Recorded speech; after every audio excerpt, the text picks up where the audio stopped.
Fight Hub TV, joined by Johnny Nelson out here in Riyadh, Saudi Arabia. First time speaking to you this week. How you been? It's been a busy week. It's nice, it's interesting, it's intriguing. It's sort of a home from home. The world of boxing's here. Yeah, exactly that. I want to talk through the card with you first. Obviously, Joshua versus Ngannou, a fight that if we spoke about a year ago would be called crazy. We're getting it as the main event. Break it down for me. What do you think is going to happen? I break it down. Anthony Joshua has all the skills, experience, and everything going for him. It should be a shutout. It should be a day and night because he has the pedigree. The downside is this: Francis Ngannou, he's the king of his division, and he stops across the boxing, and he has that power. That's all he'll have on AJ, the power. And if he manages to land that powerful shot, it's a case of how AJ reacts to the shot being landed. He will get hit, but if Ngannou manages to hit him flush, that's where we've got to see how it turns out, because instinctively, you know, their instincts are going to kick in. You've got two big Adonises as a figure, and they may want to get involved in a tear-up. Ngannou will be very comfortable being up close and personal. That's where it's home for him. Whereas AJ needs to keep this guy long and box and bash him and do it that way. And try and stand in the middle of the ring. And even when he tries to come in, bam, meet him with a hard, solid jab, right-hand cross, bear it up, show him the boxing skills. Speaking of that shot that you mentioned, that shot did land on Tyson Fury and put him down. Do you think Joshua has the same ability to react the way Tyson did, which is change the game plan on the fly? He did against Klitschko. Yeah. And so that was a young, excitable version, spiky version of Anthony Joshua, and he's going to have to do it again. He knows what to expect now because we saw him. We all saw one with Tyson Fury, so he knows exactly what to expect. So I understand that, but I think they've covered everything. Yeah, I mean, in terms of that, what we can expect now, we have 10 rounds of footage now in terms of his boxing. But do you think Francis still has more to offer, still has more surprises to offer? Yeah, you know what, Francis probably went into that fight not sure what he could do, came out of that fight knowing what he can do. Yeah. So he'll be a more confident fighter with more to his artillery. Yeah. He's dipped his toe in the water, and now he thinks, I can swim.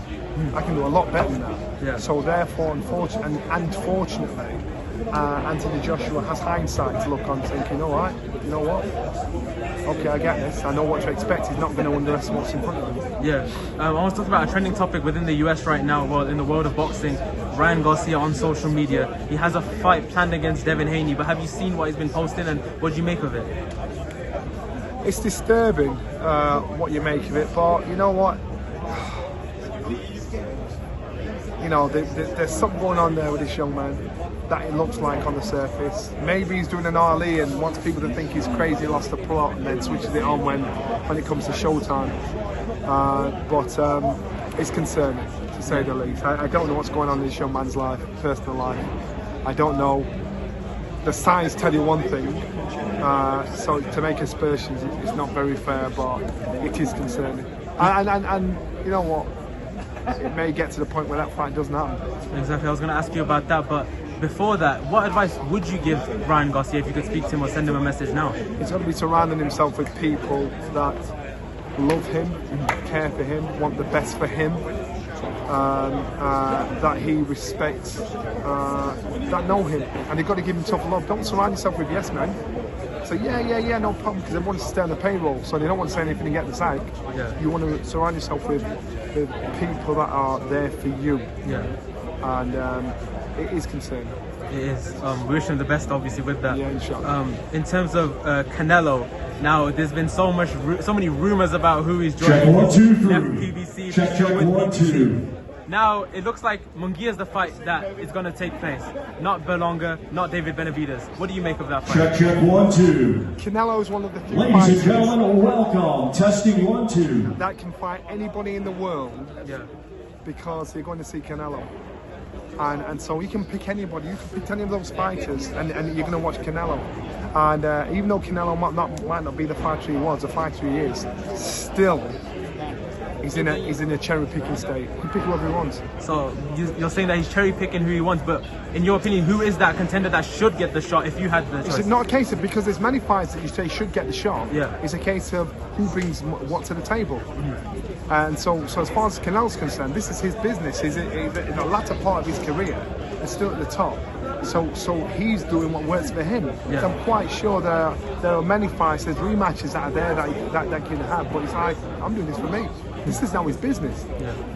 Just final one from me. Massive piece of business got announced just, I think, a couple hours ago. Jake Paul versus Iron Mike Tyson. And that's how it's been promoted as well. Jake Paul being the first name on the poster. What's your reaction to this fight getting made? The devil's in the detail. So let's find out if it's an exhibition, Yeah. even though the problem child, I can't see him sticking to the rules and it's being a tickling competition. Let's find out if that fight actually really does happen. Because Mike Tyson, the age he's at, the style he had, doesn't suit a man of his age. Mike's my age. You know, my style would suit that more than anything else. And the one thing, we all know Mike Tyson's his credentials, everything that he's done, far outweighs this young man. So what he's got to prove? Because the one thing you can't buy or pretend to have, and that's youth and pace. Mike Tyson hasn't got that anymore. So this young man, we saw it when he fought Anderson Silva. He couldn't have done that to Anderson Silva back in the day. So now either Mike's getting paid some ridiculous money, or there must be some kind of caveat, some kind of deal that's been done to say it's just a pushing a pole, it's a little tickling contest. I'm hesitant to ask this, Who wins? but if this is a pro bout, let's just say it gets sanctioned in Jake Texas. Paul will win. Jake Paul will win. Jake Paul will win. And this is, I'm not disrespecting my man because I'm a big fan of Mike and I like him on a personal level. Common sense tells you. Common sense, you're gonna be surrounded by people that are slapping you on the back and they're gonna tell you shit you want to hear. Don't do it, man. But if you're getting paid enough dough and you're thinking I'm alright, I'm where I am, then that's fine too. But if it's not about the dough, then don't do it. If it's about the dough, do it because you must be getting paid handsomely. Yeah. Well, thank you for your time, Johnny. It's been a pleasure speaking No to you. problem, brother. Thank you so much for watching this video, and make sure to subscribe for more videos of your favorite fighters over here on Fight Up TV, and give us a follow online as well at Fight Up TV on Twitter and on Instagram. We appreciate it, guys.